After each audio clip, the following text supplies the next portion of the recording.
আমার নাম মেহরিমা আক্তার মিমি। আমি একটি কবিতা আবৃত্তি করব।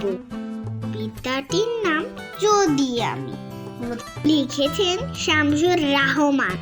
মামুনিটার চোখ এড়িয়ে, গলির মোড়ে পুল পেরিয়ে, রোদের সাথে বুক মিলিয়ে, পাখনা ভরা রং বিলিয়ে, এখান থেকে অনেক দূরে যদি আমি যেতাম উড়ে, প্রজাপতির মতো কেমন মজা হতো।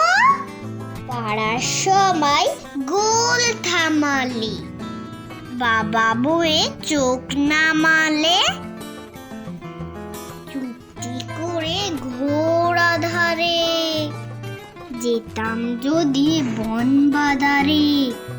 রাতটা হলে বেজায় কালো, যদি আমি দিতাম আলো, জোনাক পোকার মতো কেমন মজা হতো।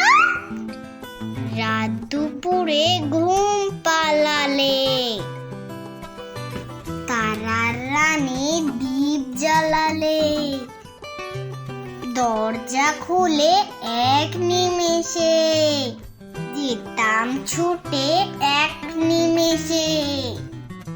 যেতাম যদি ঘোড়ায় চড়ে, টকবকিয়ে তেপান্তরে, লাল কমলের মতো কেমন মজা হতো।